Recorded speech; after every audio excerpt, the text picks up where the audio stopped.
Hey there, everybody. Eric from Outer Limitess here with Joe from Survival Attitude. What's going on, buddy? Eric, good morning. It's been a little while, man, since we've gotten together, but we have this beautiful, freezing cold winter morning. Yep. But we have a few surprises for you guys. Well, it's not so much of a surprise because you've seen the title of the video, but I have a surprise for you. I want to get these blades in your hand for the first time today. Now, we have a mission. We have the Work Tuff stove WTS 380. We're trying to get the thing fired up today, but in order to do that, we have to process some wood. So we're going to take a look at two blades. This particular video going through the first one of the two. Now, what we have today, the Work Tuff Mt Laguna. So we'll get into a little bit of detail on this, but for the most part, just to give you a little bit of background, so Wingman 115, he is a YouTube channel, a YouTube reviewer, and content creator. Now at this point, moving forward, not only has Wingman done a ton of reviews of knives, but now he has his own concepts and he's bringing them to life. So that's what we're going to look at today, is the very first design coming out from Wingman, taking a look at his sort of brainchild, and we're going to get it in our hands, help us do a little bit of processing today. Okay, wait. Yeah, he's a legend in the industry, certainly a pioneer. You know, he's out, I think, somewhere where Midwest, or is he at Arizona? Actually, Colorado? He is in California. Is he really? Yes, yep, California guy. I always thought he was from Colorado, actually. Yeah. It's funny you say that because of the type of terrain that he's in. Reminds me very much of the Colorado Rockies, where I've spent a lot of time, but similar in a lot of ways, but yeah, he's out in Cali. Definitely. Yeah, so I know he's definitely got some arid climates, so I ever see him processing wood, it sounds like it's just like iron. It's so desert air, you know, hardened. So with his concept, let's see if it has some good forward weight, some processing ability, because I definitely feel it's going to be a pretty stout wilderness blade. I'm excited to use it. Let's get into it. I'm ready. Nice. I'm cold. All right, so I have not yet used this knife. I've taken it out, taken a little look at it, and in fact, I've been talking with John from Wingman a little bit about it. I do have an interview lined up to go through some of the details. So, you know, what I'm thinking is maybe while we go through this blade and use it, maybe we'll roll in some of that footage. It's a good idea. Get the input from the designer. That's right. So let's get some impressions on this. So I'm going to hand it to you. Take a quick look at this. Get your first impressions. Now, I'll give you my thoughts after you get a quick peek at this thing. Oh, for sure. Looks like a, okay, we got a dots lock in there. Very familiar. Don't need to go over that. First impression, good weight, good size. As always, these Work Tuff sheaths are just amazing. But let's get into the blade. Nice thumb ramp. They do a great job with their sheets. Okay, we got a beastly little guy here. Wow, look at the Wingman logo on there. Got a nice bow drill, both sides. I like the both sides aspect. Nice choil. A little bit of sharpening cut out there. Picasso, whatever you call it. Razor sharp 90 on there. Not too sharp, but still very sharp. Even on the forward part, that's sharpened. Somewhat of an interesting design, like a modified, I can't say it's a Tonto, but we do have some aspects of Tonto here. Giant belly, straight edge, I do like that. A little bit of forward weight, so we can get into some little minor processing. Rounded rear, get a nice pommel here. Chamfered lanyard hole, which is good. Serviceable scales. Nice red liner on that. I mean, fit and finish. This is, again, like the Teal. This thing is flawless. Fits great. Full forearm finger grip. I've got medium to large size hands. Ooh, all right. We're going to have to put this thing to good hard use today because you can see the breath. We need to get a fire going. Yeah, big time, man. So the first thing that kind of caught me by surprise, when I took this out for the first time to look at it, I actually thought it was bigger in photos. Same here. So this is a nice size belt knife. I was thinking it was going to be maybe more towards that sort of survival wilderness size, but I think I prefer that it's smaller. And I think when you get to a knife that's a little bit larger, it gives you different capabilities. But I can clearly see in my mind how I would use this. I can clearly see the type of processing I would do. I think with this belly, this could potentially make a really good knife for skinning and hunting. And I know that Wingman's he's an avid outdoorsman and has a lot of different types of hobbies within the outdoor genre. So to have something that's a well-rounded, all-around knife that he could use for any one of those different tasks, I think would be a good choice for a first design. It's not like you're making this big, crazy survival wilderness blade, and then at that point you're like trying to like skin a fish or do little dainty tasks. So, I definitely think this design and the size of the knife will work well for that. And the other thing that I think is interesting about this particular design is just that way that the knife flares out as it goes. Now, I don't know if it's not like a kukri, but it's weird where it has that sort of shape of a chopper, yet it's a small knife, which I think is pretty interesting. It really is, and on the big size, and by the way, I thought the knife would be much bigger than it really is, myself from pictures, but this shape similarly has been done before, okay, with big forward weight. You're going to get the 5, 6, 7 inch or longers. But I will tell you one thing, Wingman, he is an avid outdoorsman, okay? Definitely wants to be prepared in case something goes wrong in that California wilderness or wherever he's hunting. But in the end of the day, for, caping and skinning an animal, at the end of the day, you're going to want to eat, okay? So let's say you catch a fish or something, whatever it is. I love this blade shape because when you're processing food, it cuts so much easier. Instead of having to get the flat of the knife down, you get the cutting power right here. So, even if you're out there and you're trying to cut up a quick salmon or whatnot, or some back straps, and you throw them in the fire, you got a little wooden plank, you don't got to worry about your blade angle. Wherever you are, this is getting cutting edge. So great for food prep. And in the end, having this angle coming forward, you grab a stick, right, and you got to process. The little bit of angle actually gets a little bit better bite. So from survival in an EDC size to food processing, I got to tell you, this is, I've not seen many knives that encompass that many aspects of wilderness in one really small to medium-sized package. Smaller package, yeah, pretty cool. To me also, you get a knife in this size, it's going to be with you more. Let's be real. We get the big choppers, we get the buoys, they're under the seat of the car, they're in the pack. This thing can always be ready, whether it's, strap, right, with the dots lock, belt, scout, cross draw. I mean, heck, you put it in a nice leather sleeve, you can put it right in your pocket. This is something that if you had only one knife with you, this is going to cover a lot. I agree. I can already tell by looking at it, it's going to be a great performer. Nice edge they do. I tell you, Work Tuff does a nice edge. I mean, you really can't beat the Work Tuff craftsmanship these days. They are definitely setting the bar. You didn't strap this or anything? Didn't touch it. We just pulled it out. I've looked at it once. Mount Laguna. Yeah. That's got to be Cali. Well, exactly. So it's one thing for us to talk about it, but let's hear a little bit from Wingman while we get to work. John, what do you got? What's your inspiration behind this? Tell us. John, what's up, man? How you doing today?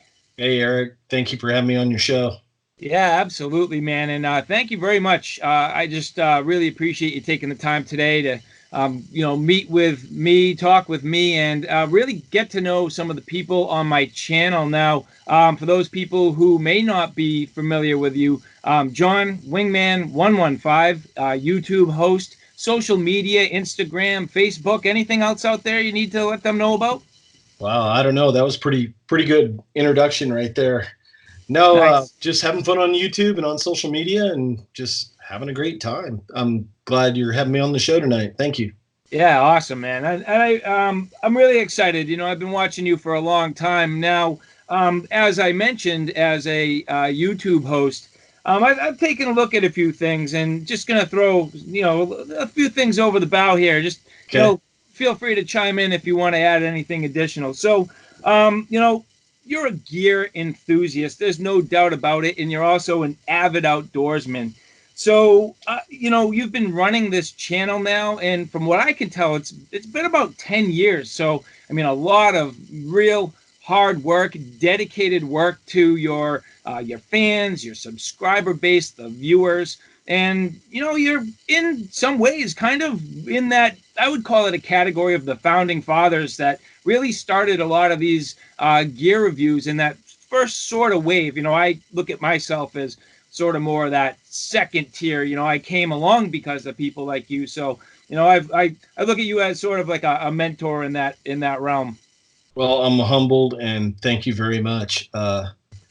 YouTube has been a wild ride, and it's still evolving, and it's fun and it's trying at times, where we're going, but the challenge is always out there to just the secret sauce is trying to produce better content on a consistent basis, and just learning the craft and just trying to find your own way and not try to be anybody else. Just be the best you that's out there and make that connection with folks. And hopefully the channel does. And I know that your channel does. I mean, you're putting out some great videos out there. The editing is awesome, and you're well on your way to becoming, a huge channel out there. Not that like my channel is huge or anything. I'm just saying that you're on your way. You got the secret sauce. You're doing the right stuff. So I appreciate what you're doing, and thank you for the kind words. Yeah, no, thanks, man. Like you said, it's it's a passion, and creating good content, it doesn't come easy, and you need to be creative and always thinking. And that's kind of what we're up to today. I mean, thinking a little bit outside the box and getting a couple creative people together for a good cause. So, I'm glad to have the ability to really show each other's subscriber base what we're up to. Yeah, that's the whole idea. I think when a lot of us started in this genre, this medium that we call YouTube, especially in the gear review genre, a lot of us kind of fell into it by accident because we were gear enthusiasts. I was heavily involved in Boy Scouts at the time, being an assistant scoutmaster and such. And I started doing like demos, and people would ask, hey, maybe you should do a review on that since you got a YouTube channel. Because back then YouTube was like showing outdoor adventure videos. We were camping and such like that. There wasn't many channels, maybe Nut and Fancy, right? Crockett 20. I mean, the late Boy Scout, all those guys that, and even Tex Grebner, back in the day. And it was like the Wild West back then, because we were all learning. There wasn't really any format. None of us had like audio or video training, and It's fun to see how the technology has helped folks be able to produce great content, and it's awesome. It's competing against like network TV. It's crazy how some people have followings that are more than most TV shows now that's on cable. It's just crazy what's going on.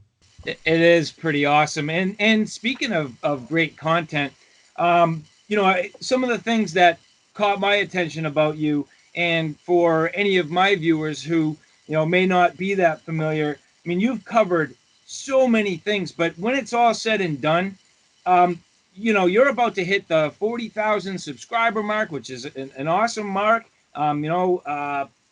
You've posted more than 660 videos. So I mean, when you look at that and the amount of work and the passion behind that and that need for creating content and that thought process, it's definitely impressive. And in that, so many different important outdoor genres such as shelters, tents and tarps, backpacks, pouches, bags. Most recently, like archery and slings and pellet guns. But one thing that I find is pretty interesting, you have, from what I can tell, over 135 knife reviews. The number I found was roughly about 139 knife reviews. So if you look at that as a percentage, okay, that makes up about 1/5 of your channel content. And now when you look at that in terms of years, that means you've dedicated 2 out of your 10 years to knife reviews. That's pretty And cool. I like it's that. pretty substantial, man. So, You know, I did the homework on that, by the way. Yeah, I'm a statistic freak, so that one kind of blew me away. I appreciate that one. Yeah, I thought it was pretty cool. So with that, let's just say you know your way around a knife. I mean, well, at this point, right? I'm always trying to be a student. I don't ever want to say, I don't like the word expert or don't, you know, aficionado or whatever. I'm still a student. I'm always trying to learn. I'm always fascinated by steels. I'm just a knife nut. I love designs. I'm the biggest fanboy of people that just have awesome designs. And that's just the thing. I have a love for it. You know, growing up in northern Maine in the 70s, in the early 80s, it afforded me the opportunity to hang out with a lot of like true old school woodsmen. And what I mean by that is, like, my grandfather was born in 1900. So, and immigrated over from Canada, came across, he was a logger for many years, and he was a foreman back when they used to do log runs on the rivers. They would cut wood, yard it with horses down to the rivers. Then when the ice would go out, you know, so I was always, those were my heroes. It wasn't baseball players, football players. Those guys were my heroes because those were the guys that built America. They built the infrastructure in America. They built the cars. They built the buildings. They did the construction. They drove heavy equipment, things like that. And I always looked at what a lot of these guys carried up in northern Maine. And at the time, yeah, pocket knives were huge, probably a big percentage of the country. But where we lived in northern Maine, it was so remote. In Aroostook County, just a statistic, there's probably 55,000 people in the whole county. And that county, I live in San Diego right now. In San Diego County, Aroostook County is almost the same size as San Diego County. And we have maybe 1.5 million people. Right. Over 55,000-ish. And I think it's dwindling because the job situation, more people are going down in, you know, Mass and Connecticut and all that area for work. But I always was fascinated by those woodsmen. I was always fascinated by what my dad carried. He used to carry a fixed blade buck knife. I can't remember the model number right now, but I always loved those style of blades. And then my dad gave me, which I featured on the channel many a times, an old sharp finger. I carried this ever since I was probably 10 and gutted a lot of fish. Even my first deer that I harvested, you know, my dad goes, "You shot it, you clean it." So, you know, we got the blood patina on there. Of my deer, you know. So I've always had this passion for knives, but back in the day, you could only learn about knives through what? Magazines. There wasn't internet, and you could only see them in ads in the magazines or newspapers. And then this remarkable thing happened in the late 80s, mid 90s, the internet. And then all of a sudden we had MySpace, and then this thing called YouTube came along. And then we started building a community and talking and sharing ideas. And that's how all this, you kind of like fall into it. So I used to reach out to companies, and they would, you know, at the beginning days, and we would talk about reviews, and they go, "No," you know, because everybody was dismissive of social media. They didn't understand the impact.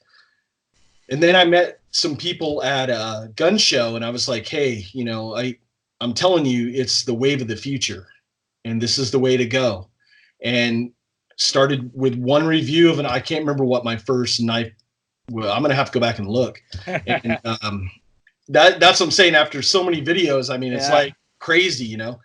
But it's been fun. And the main thing that I like about this journey is that reviewers have had a lot of influence on the direction of where the knife community and the gear community is going. One, we really didn't have the super steels in the late 60s, 70s-ish, 80s. It was too expensive and it was cost prohibitive to be able to use super steels with knives. And now, I mean, they're using the powdered steels and all sorts of stuff that they can do. And what's really cool, I think we're in this Renaissance era, because with the super steels, you can really do some really cool knife designs that you couldn't do in the early days. Just the steel wouldn't handle it. Right. So I thank you for looking up how many reviews. It's mind blowing. I never thought about looking up how many reviews, but it's been a fun journey. I mean, being able to go out and test blades, and just the functionality over that course of time, I started thinking, well, somebody asked me, we were at an event and we were having some adult beverages and they were going, hey, if you could design a blade, what would it be? And I was like, oh, man, I don't know. And they kept pressuring me. They're like, hey, come on, you're Mr. Review guy. Come on, what would you do? And my main thing is they go, oh, you'd probably go with, a long survival blade. I go, no. Because I remembered back to growing up with grandfather and with dad, even my mom, who's harvested moose, deer. I mean, she's an avid outdoors person. God bless her, 84, still getting her done. But they all carried blades that were no longer than 4.5 inches in the woods. And I said, you know what? I'm going to try to do something to honor that memory of those folks that paved the way. And that's when we came up with the Mt Laguna. And when I mean I drew this design out, and I had 4 or 5 trusted friends in the community. And I laid it on a table and I go, okay, I want your honest thoughts. And they go, honest thoughts? I go, please. I want your honest thoughts, because I don't want to go to market with something that isn't going to function. And the biggest thing for me, I said, don't worry about the profile of the blade. I'm more worried about the handle design. Yep. Talk to me about the handle design. And everybody, first thing they go, well, what's the deal with this choil here? And I said, well, for one, I'm not using it as a choil. I'm using it as a finger hook. So when I get up and I have to cape out a deer, I remember I used to run a trap line as a kid. So I always thought, watching the old trappers getting in there, skinning beavers, skinning fox and such, they were using their knives like that, but they didn't have the little choil in there. So they were just using it with their finger, but they were very proficient, right, with how they were able to do it. So the biggest thing for me was trying to get the handle right.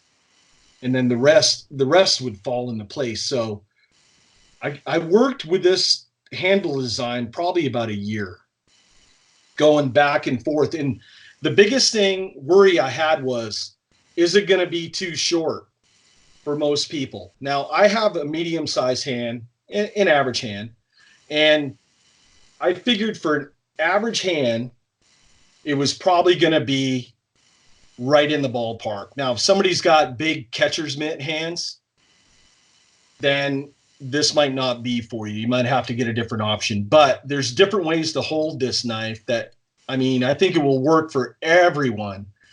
But if you got just uber super big hands, there's other knives out there that might work for you. I'm not that hung up on it that everybody absolutely has to have that. I understand, especially being as a reviewer, not all things are going to work for everyone. But this, I think, is a good balance between that medium, that large, even the small hands. My daughter has like these small little like Cupid doll hands that would probably have this. And, yeah. And as an adult female. I mean, she was able to work it and it fits nice in her hand, comfortable. And that was the biggest thing that I was worried about, long-term use on some hot spots and things like that. So after all this time reviewing knives, now, as you mentioned, you finally are a knife designer. Now, you had an opportunity to pick a manufacturer, yet you chose to work with Work Tuff. Let's talk about how that developed in your relationship with Victor Lin. Okay. Well, first off, I had to design for about 3 years, and I floated it around to a couple knife companies. And the biggest thing was, John, we can do your design, except it's going to run close to $300 a unit for retail. And I've always been on the channel about value. Right. I realize that not everybody has $250 to $300 for a knife. And, you know, people are working hard, and I don't want someone to spend a week's paycheck and then, you know, they're in trouble with their wife, significant other, whatever. You know, we all deal with that being a married guy, I understand, with kids and such. I wanted to find a manufacturer, one, that produced a quality product, good steel at an affordable price. So I had done a couple reviews with Work Tuff Gear. I was very impressed with the Bowler K110 steel. One, out of all that plethora, that cornucopia of knife reviews that I've done, I've never used that steel before. So it piqued my interest when Victor and I were talking. And I was pleasantly surprised, one, edge retention, of just how well, after a beating, the knife that I think I did the Cuyamaca and the Lamigo, I think so, and how those blades stood up to hard use. It was amazing how they did. And we put it through the test. I mean, when we go up to Mt Laguna, where I named the blade, they had a fire probably 10 years ago. So there was a lot of trees that had been cut down. And a lot of these pine trees, because of the fire, are almost like they're hardened. Like you're making a spear to go pig hunting and you put it in fire to get the tip of that spear just uber hard. And that's how hard some of these tree limbs are. So when I'm hacking, and I've had knives that actually in the past that I've broken doing reviews on some of these trees that we were doing the reviews on the Work Tuff Gear knives. So I reached out to Victor. I said, look, this is my goal. I have a design. I shot it over to him. And he said that he liked it. And then they did a 3D scan. And then they sent me a prototype of the handle and what my thoughts were. Just like a little, they sent me a mock-up, like a 3D printer mock-up of just like the handle. And I was like, okay, now I'm feeling it in my hand. It didn't have the weight of the knife, but I knew in the handle. And then I came back. Victor threw in a couple ideas that he had that was very good because he's the professional, does this every day. And my main thing was, I go, Victor, what price point can we deliver this at? Because my goal was I wanted to deliver a blade that was under $100. I figured the average person out there can afford $100. You save a little bit here, you save a little bit, you know, you can find a way to get $100. Right. So when the dust settled and I got the prototype and then we got everything approved, he goes, I think we can cost this out where we can retail for around $90. And I was like, all right. Yeah. Because I wanted to make sure that we had something that was accessible to everybody out there. And I just want to say thanks to everyone who bought one on the first run. And we're working really hard to get the second run out to you folks out there. Vic's working day and night out there. He's got so many irons in the fire. I don't know if he has time to sleep. He works so hard.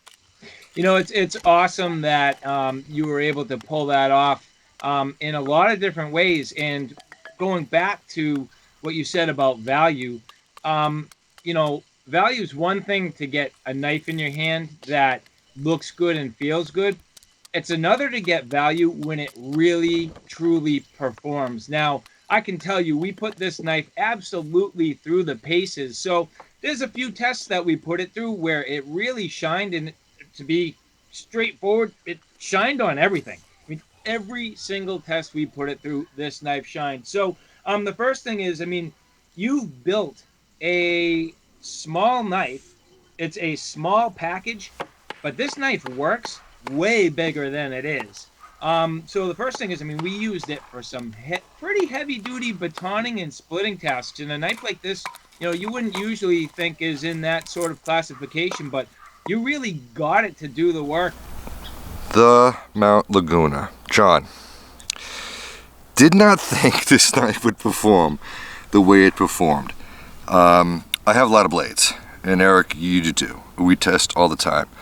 For some reason, the wood jumped apart by the sheer look of this knife. I'm not joking. I don't understand, even in the cross batoning, why it did what it did.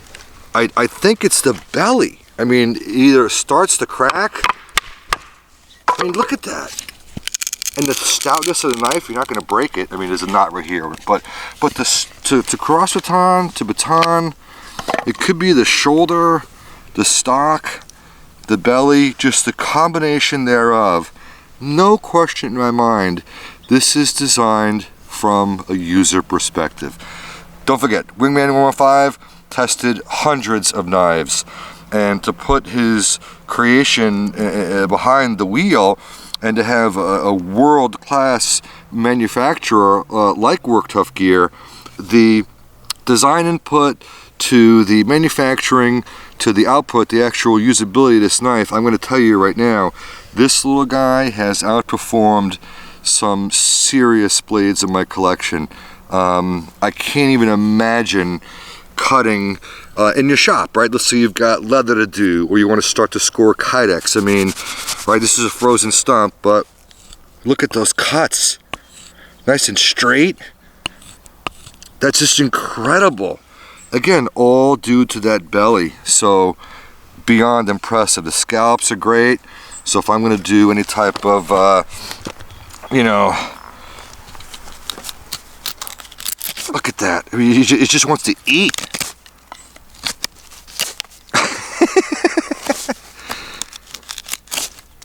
It's a beaver. Perfect size choil. You lock right in. Not too big, not too small. This has nice thick liners, gives it really good aesthetics. Definitely stainless steel bolts. We whaled on this frozen wood, and the handle scales have not come loose, wiggle at all. They're solid. Nice pommel here. You know, this is G10, so it's very, very strong. So if we had to break up some debris, I know John does all the time with those giant California pine cones, right? He gets his tinder. Not even a mar on the steel or the handle scales. So I have to get one of these. I have to get one of these.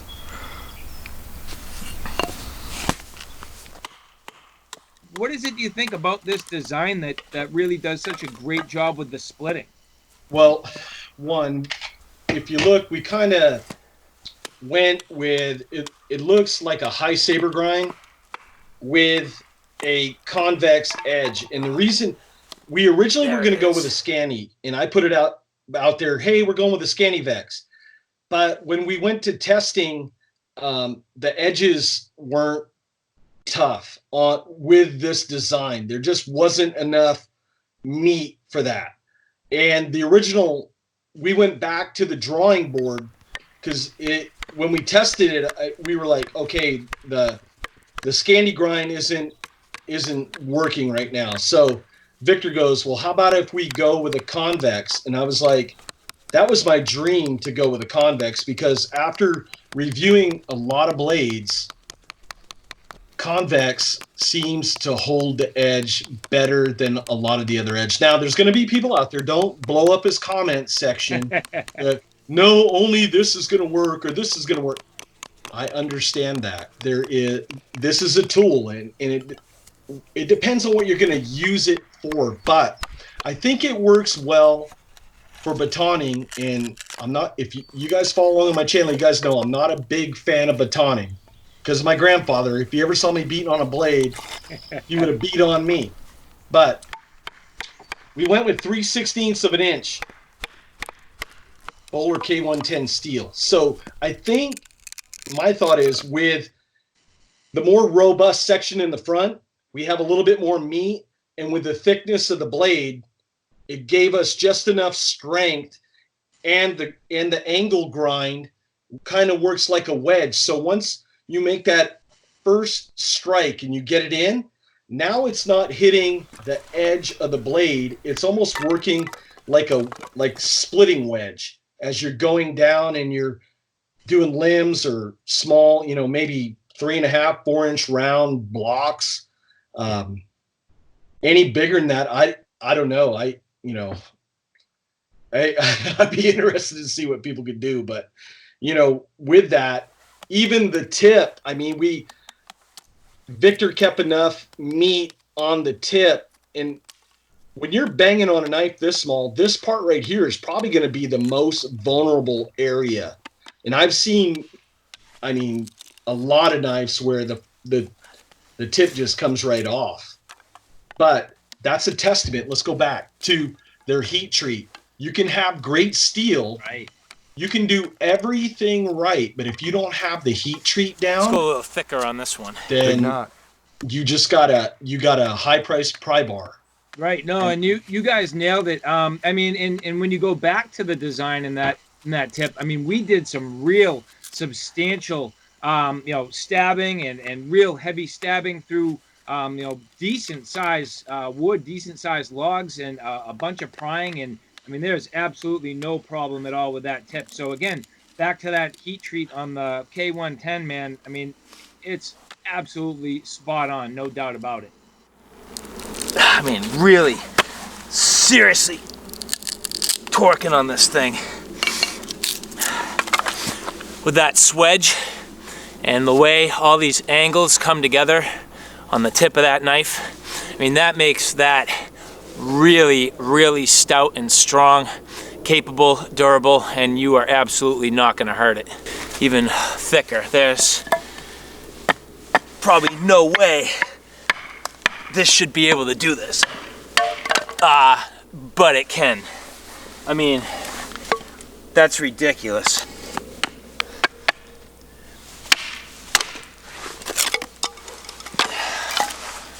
I mean, look at the thickness on this piece. Let's try this out. Gotta be careful. There's not much in the way of a guard here. However, because of the length of the handle and the way that this indexes, you do get a nice full grip. So as long as you're careful, you can do these stabbing tasks, but you do run the risk of running your hand down the blade.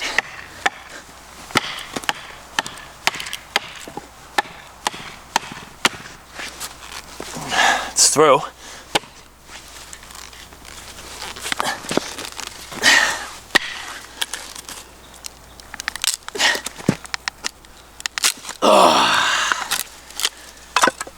Let's finish this baby up.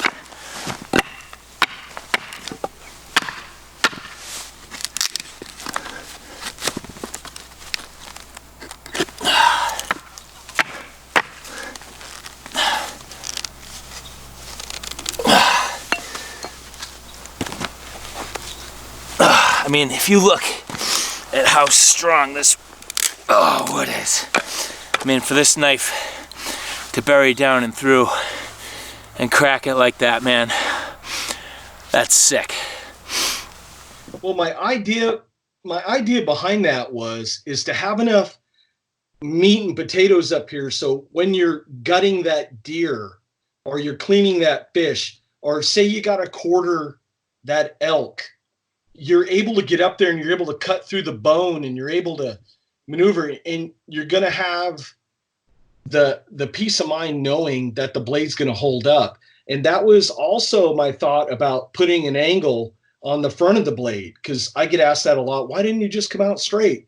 It's because if you've ever hunted or fished and you start gutting, you always angle the blade a little bit. That way I'm not worried about nicking an intestine or bladder or whatever and tainting the meat. So that was the whole idea behind the profile. I wanted a little bit of an angle, false edge on the top, because of that, just to thin it out just a little bit and to be able to get in and pierce hide. So it was more designed from a hunting aspect, but I'm glad to hear that it's holding up in the bushcraft, campcraft genre.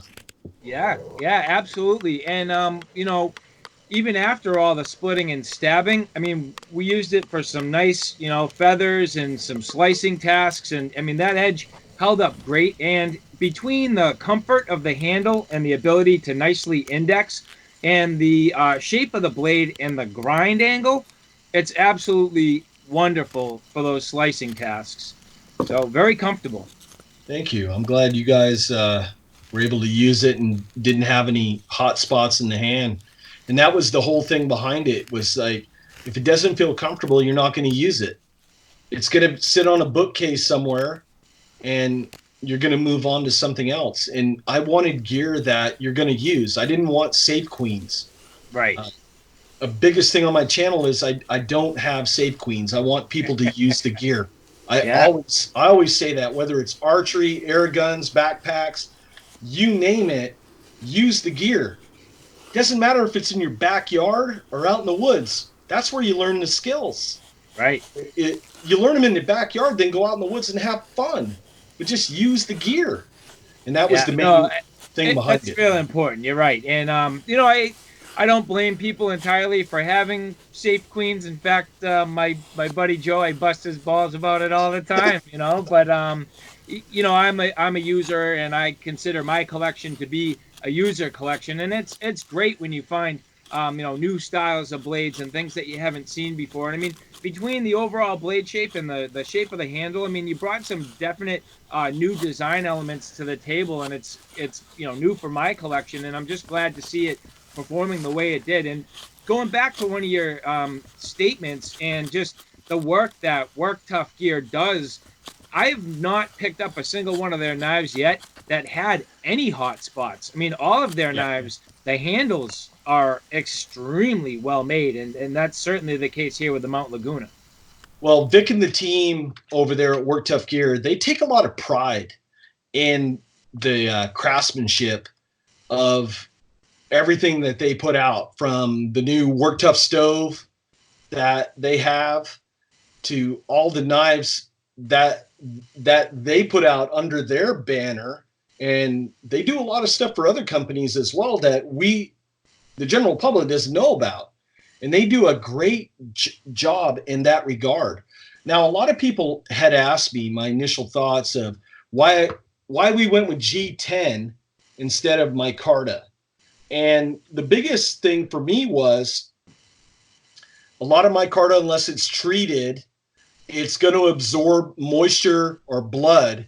And if I'm making a hunting knife or a fishing knife or an overall camp knife, the last thing I wanted was something that was going to absorb anything that you couldn't clean that might wind up getting food poisoning from later on down the road. So if you clean your deer and you didn't wash your blade good enough, and now all of a sudden you're cutting up some stuff in camp for dinner, and now you're wondering why you're getting sick because your knife handle's been cooking in the sun for a day. That was my biggest thing, that you could wash it off real quick and then you're good to go. Another thing was, a lot of people ask me why I put the bow drill divot in there. And because I don't claim to be a bushcrafter. I never have. I love that genre of bushcrafting, and I have a lot of respect for the folks that do that. But the knife might be the only, if you go in the drink, I always thought, because a lot of people do canoeing up in northern Maine, the Allagash Wilderness Waterway, they're poling with canoes and such. And there's times where the canoes flip and maybe your gear gets lost and all you have is just your blade on your hip. Well, I wanted to give folks an option that they could do a bow drill fire if they went in a drink or if something happened. You know, we go in snowmobiling and say your snowmobile breaks down, you're out in the middle of nowhere. Everybody would like to think that you'd carry a lighter or a ferro rod or whatever, but life has a way of going, no, John, not today. You forgot. You got busy. The wife's yelling at you. The kids are crying. You get on the snowmobile or whatever, you're going out, you forget. It just happens. Well, we wanted to make sure that there was an option on there for folks. And hopefully somebody can make a bow drill fire. That would be pretty cool. I'm not good at bow drill fire, so I'm not even going to try. Well, I'll tell you what, if you put me to the challenge, I'll give it a try and see what I can do. Let's do it. And yeah, I mean, you know, regardless of whether or not you forgot the ferro rod, let's just say you got it. I mean, that's another feature that you built into this. I mean, you put a real nice 90-degree spine, nice and sharp. We did some real nice scraping. I mean, when we started our fire, we actually got some real good fluff off of like real hard candied fat wood.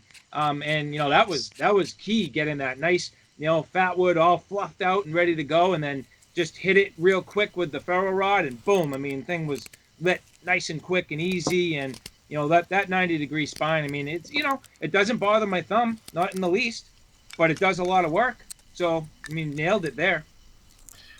Yeah, you know, if you look at knife history, a lot of blades, a lot of the older blades, a lot of the craftsmen of the time thought it was beneath them to leave a sharp 90-degree spine on the top because they were considered bladesmiths, craftsmen. They were making... It wasn't until 15 years ago, maybe 20 years ago, tops, that folks were now starting to see folks use stuff. Maybe the Mora knife craze brought that on. Well, because they're affordable and they work. They do a great job at what they do. And with that, I think folks got accustomed to that. And the community now considers that like a benchmark of, if you're going to have an outdoorsy type blade, they almost demand to have that on there. So when we were finalizing the design, I asked Vic if we could do that, and he said that, I mean, that wasn't a problem. That was in his wheelhouse there. And Yeah. I mean, this is a sharp. Sick. Yeah. And I think with that heat treat, it's gonna, that 90-degree spine will last quite a while. You know, now with hard use, you know, your mileage is going to vary on how durable that's going to be. If you're scraping wood, fat wood and such, it's going to last you a very long time. If you're just raking everyday ferro rods and just trying to wear that ferro rod down, Yeah. then one, I think you're going to heat up the steel a little bit, and mess, you know, on any knife, you're going to heat up the steel a little bit. And I don't know what that would do with the temper of the steel, but for occasional ferro rod use, I don't think you're going to have a problem with it. And it's 90 all the way down to the tip. So that's what's good. Yeah, I love that. I love that. Yeah, you did a nice job. Now, something that was a little bit surprising. Remember I told you right when we got started, this is a small knife that did big work? Yeah. So this little mod, we put this tiny little pinky lanyard on here. Yep. You just get that little pinky lanyard, you get back on the knife, and man, I mean, we did some actual pretty substantial chopping with this little guy, and hell, it'll do it. My friend Jaime, who I feature on the channel quite a bit, did a video for me on the channel about knife lanyards. And he talked about, like on a knife with a handle like this, that he puts a short lanyard on there as well. And he actually, his knife that he has done the same thing. And he's very, very proficient being able to get that that motion back and forth, that pendulum back and forth. I think it works out fine because we have enough belly on the front of the blade that we have enough forward momentum. Now, if we're thinking that we're going to chop down a tree, then nah, but I mean, for doing points on stuff and some quick work, if you're trying to make some sort of camp implement, yeah, you can really do that. And with that I'm glad you said that. That's why we put enough swell on the pommel. That way, either with or without a lanyard, you still have control of the blade.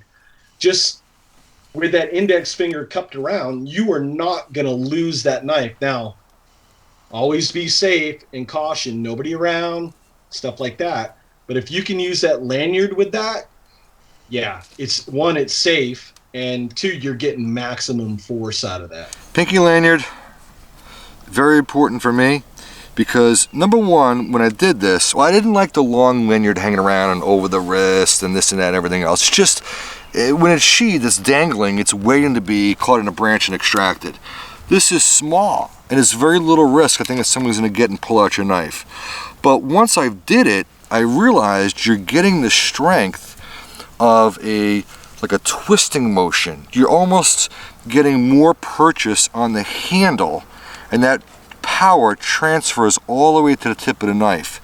Plus, if you're doing any type of prying, let's say, oh no, you're not going past your pinky. You're really keeping a safe motion when you're coming to prying. So let's do some digging here. I mean, you're only relying on the choil if you don't have a pinky lanyard. I mean, that is powerful digs. When that blade steel, the non-sharpened swedge.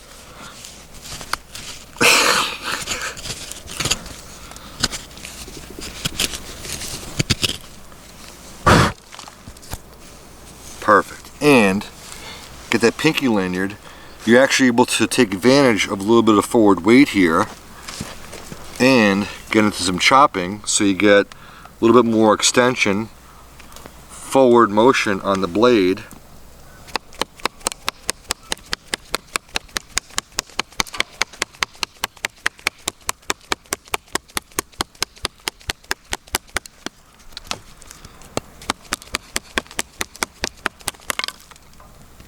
Safe.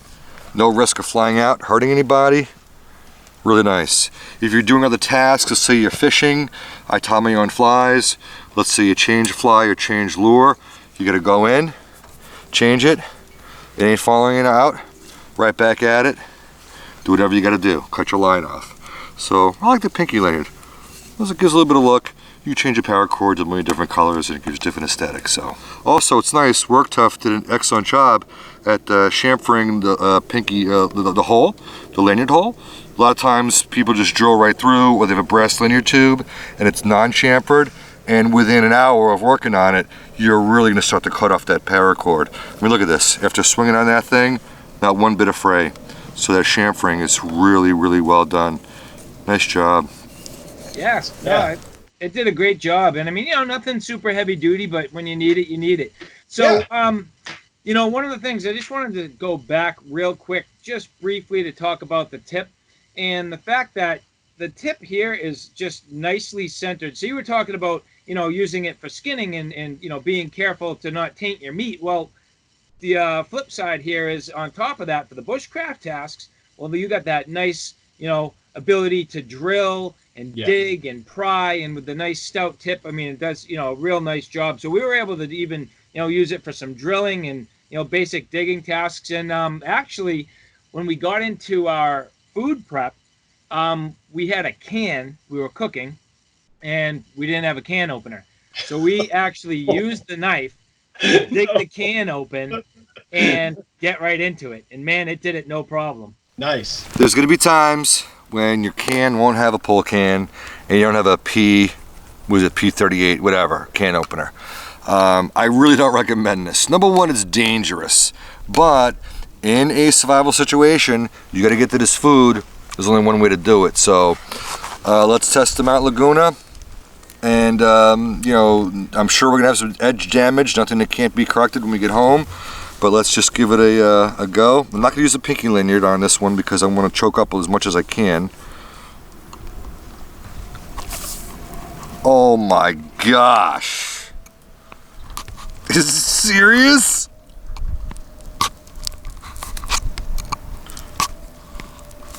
Oh my gosh, this is cutting right through it.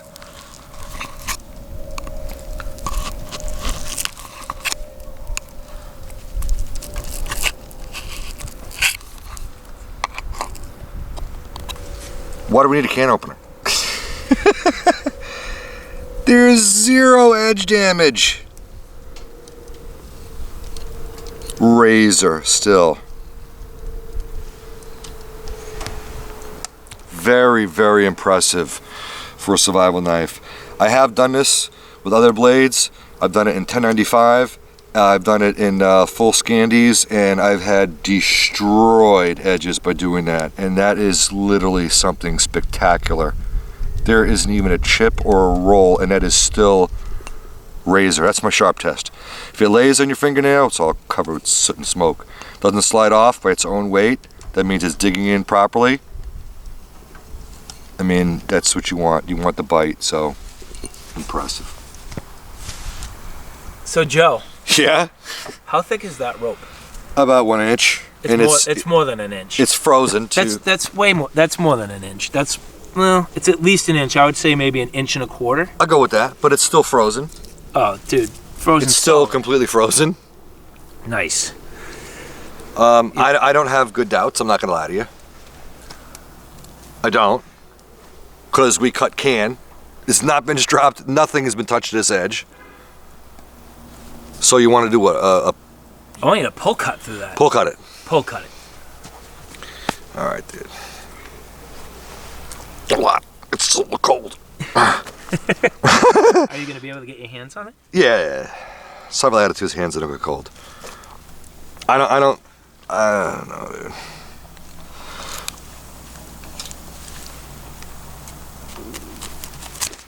Oh. Did it go? It went. Nice. Sweet. Do another one. Let's try it again. See if we can get a section that'll bend This is a little bit drier. Okay.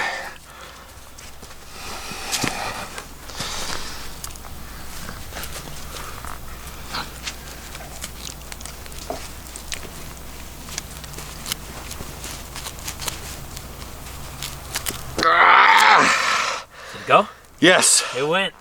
Nice. It wasn't like it wasn't the knife. It really wasn't. It's this. It's frozen. Dude. If this was dry, it would inch be and a butter. quarter. Be butter. Frozen rope. Yep. All twisted and gnarly. Yep. Unbelievable. Yep. Sick.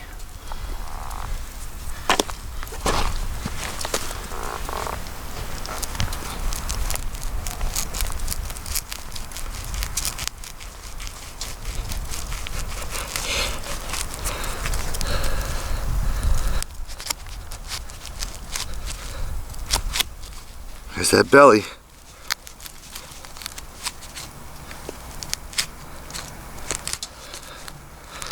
There it is.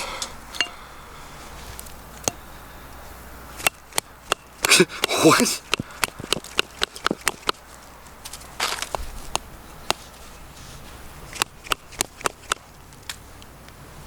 That's insane.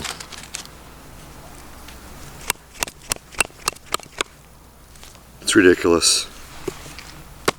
I'm glad it held up. Thank you. Yeah, definitely cool. And I mean, you know, speaking of edge retention, now I have only washed this. No stropping, no touch up, no nothing. And you know, it's still mighty sharp. I mean, that thing will still go right through the paper. There are 0 chips, 0 rolls, and it's still mostly a mirrored polished edge on this. So I mean, the heat treat, the sharpness, I mean, that's totally caught. Almost the entire knife is caught right on my nail. Right there, a little slide. Right there, a little slide. But again, I mean, that's where, you know, you're going to get a little bit of wear on that. But, man, still perfectly sharp, perfect condition, unbelievable. Well, that's just mass respect to Vic and the team at Work Tuff. I mean, they do a great job, and you know, just a PSA on that. It depends on the hard use, right? That you do. Obviously, like I had one friend, we were at a rendezvous, and he had a brand new knife. I won't mention the brand, but it was a well-known brand, and he was batoning a piece of wood, but it was a piece of pallet wood, and it had a nail in it. Ah. And then, I mean, it totally rolled the edge. So, I mean, things like you got to think about that. Will it split pennies? Yeah, I'm sure. Would I want to? I don't know. It's meant to be a hunting knife. I don't know. But you know what? It's people buy the knife. You can do whatever you want with it. Yeah. I'm just saying, uber hard use, any knife can fail at uber hard use, but with campcraft, bushcraft tasks, it should, and from what you're saying, it held up really good in that. I mean, I'm humbled and I'm just thankful to Work Tuff Gear. They make a great product. They really do. So everything from, the outdoor wilderness, bushcraft, hunting tasks, fishing, food prep. You built yourself a great little knife here. So, John, Wingman 115, thank you so much for a lot of things. Thank you for running your channel, doing a great job, inspiring people, and giving them good education on different products. Thank you for your time today. And you know what? Now, thank you for your great designs. And I guess my question is this one and done, or is there more to come?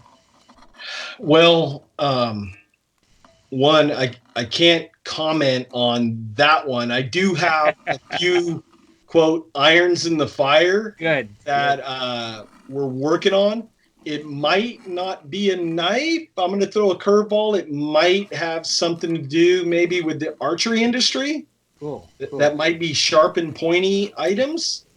So, we talk about the evolution of our genre and our channel and growing. And if another design comes up, I mean, we might try it. I'll never say never. But there's a few other things that I'm into, archery, air guns and such. And, Work Tuff, they might be able to help. So you might be seeing some other gear in the next year or so. People got to understand it takes just to bring this to market. Once we started with a 2D design, then it had to be rendered into a 3D design. Then we had to get the tooling made. This process took about a year. Right. And I'm glad it took that long, because if you try to rush something, that's where mistakes happen. And you try to push something out too fast. I've seen it. I've done a lot of stuff in the industry where I didn't post videos on, where I've done reviews for companies to test gear before it comes to market. And I'd have to push back, and I'd tell them, you guys are trying to push this out too fast. You missed the heat treat, or you missed this or that. Right. Vic and the crew over there, they know what they're doing, and they do a good job at it. So I was just blessed where, I put it in their hands, and they built a great product. And for that, I'm grateful to Vic and the crew over there. And I'm hoping that we can get more in stock, so, everybody can get one in their hand. The biggest thing, and if I could use this for a moment, a lot of people from Canada are asking me, and a lot of people from Great Britain are asking me about if we're able to sell it on Amazon over there. And I'm hoping that if we get good sales here and we're able to get multiple runs, that we're able to get it in the Amazon warehouses in Canada and Great Britain. Oh, wow. The issue that we have here is postage. So, I have there's a gentleman in Canada. He wanted a knife. I said, you know what? I have an extra knife. I'll sell you one of mine. But the postage was like $23. Wow. Yeah. So the postage is a third of the cost of the knife. And plus you figure in the Canadian differential in US dollars. And I was like, man, you know, I felt bad, but, you know, shipping $23 out of my pocket is like, you know, come on, you know, I can't do that. So that's the thing that we're up against right now. So just the big thing is if you're watching the video, let Vic know that you want one. Go over to Work Tuff Gear's Facebook page. They have an awesome Facebook page, and shoot them a message. Say, you know, back to the old days, I want my MTV. You can tell them that you want your Mt Laguna. And if I can share real quick, a lot of people ask me how I got the name for Mt Laguna on there. I've been in San Diego since 1984. I came out while I was in the Navy, and I had a craving for the outdoors. And if you come to San Diego, it's like High Chaparral. It's like coastal desert. You're in between eco zones. So somebody said, hey, if you drive about an hour east, there's mountains out there that are around 5,000 feet, 6,000 feet. And I was like, wow, man, 5,000 feet. You can drive up that? Because in Maine, the only thing we had was Mount Katahdin. That was close to 5,000 feet, but it took a day to climb Mount Katahdin. And I said, you know what? I'm going to drive out there. And I drove up there. It's like 6,000 feet where Mount Laguna is. And I just fell in love with that area. And when I started the channel, I started doing reviews out there because I figured it was one of the best backdrops to do it. And I said, you know what? To honor that memory, you know, I asked Vic if we could name it the Mt Laguna, and he was like, yeah. So that's where we got the name of the Mt Laguna, through using products out there, testing it, giving honor and homage to the place that has brought me a lot of joy over the years. And it's just been a fun ride, man. And I appreciate you having me on your channel. I really do. I'm humbled, and thank you very much for all your kind words. I appreciate it, man. And you know what? I'll tell you. Hopefully, this is just first of many. I think there's a long way to go for all of us, and we'll continue to do what we do, create great content, hopefully create some great products, and you know what? Build some memories. So I look forward to it, and you know, thank you very much, and we'll see you very soon. All right. Thank you. You have a good night. Take care, man. So the first thing I'm going to say as we conclude, John, Wingman 115, you absolutely nailed this. And in collaboration with Work Tuff Gear, unbelievable, great performance, awesome little knife. Beyond awesome. It feels small and nimble, but its capabilities are as big as a 5-inch blade. You know, we sparked that ferro rod. There is absolutely no rounding, no rollover on that edge at all. We cut through a can. Yeah? Okay, a frozen can. Yep. And there is not one chip or roll on that edge. There's not even a scratch on the blade. I agree. And this K110, you know, is basically the equivalent of D2. Okay. It's a bowler product. Now, people have always given D2 a hard time for its chippiness. And I've always said, if you know how to heat treat D2, you got a steel that's a great workable steel. And this is a testament to that. It really is. It really is. I have had nothing but success with bowler steels. They know what they're doing. The handle is incredible. You know, you have just enough here choil to get that finger in tight. You don't need it to be too big, okay? Because a lot of times when I'm working with this knife, I found I'm backing off on the nice fat palms, the palm swell, so it fits in there nice. So I'm using just the front part of my finger to get in and hold that thing really tight. As far as batoning, I can't understand how it batoned so well. I really can't. I think it's just that blade shape. You got full flat, convex obviously for the edge, but full flat going to a nice high shoulder, and then at point it just cracks that wood. And I really think that this belly makes a difference in setting the knife in that log, and that helps guide the crack. I had no wavering whatsoever in any of those pieces, and some were really knotty. Right. They all split perfectly. Yeah. It didn't matter what task it was. And the other thing, I mean, obviously, you know, those stabbing tasks and getting down through the wood and cracking down through that, it went through no problem. That nice swedge on top and everything about it really worked well. Now, Joe, you had one little observation about maybe softening up on the steel part where that guard is. Yeah, you know, I think on the Nomad they did a wonderful job, and it's not easy to do because we've got to get really close to the handle here, the actual G10. But if you can just sand that out a little bit, you know, it's not going to change retention of the Kydex anyway. It's gripping tightly, but it's going to help just a little bit. I felt that right here is a little bit of sharpness.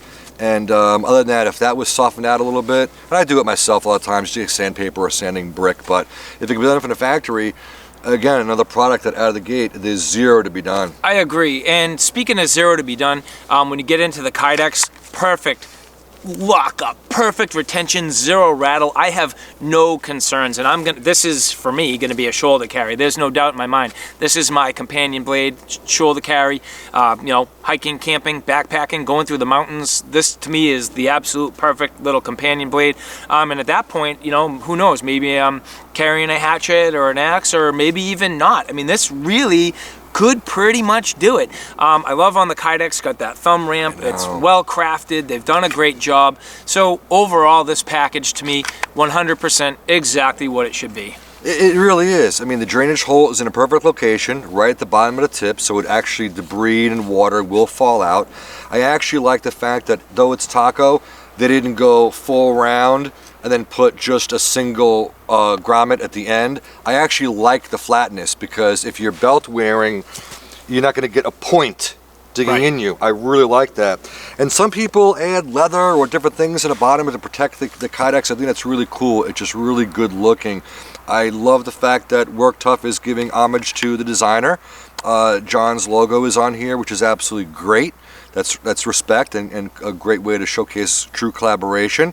Wailing on this with that wood, there was not one wiggle, anything to that handle. Incredible. Also, with this blade shape, you know, you're going into a little bit of like not a Kephart, not you know, I forget the name off the top of my head, but just to be able to scoop up food, you know, with the non-sharpened swedge, to be able to slice through the eggs to separate them, whether it be pancakes. You know, they make a griddle cake. Yeah. One giant griddle cake. That's right. Okay, but the kids will all want to slice. Zoop, zoop, zoop. You're not touching the blade edge.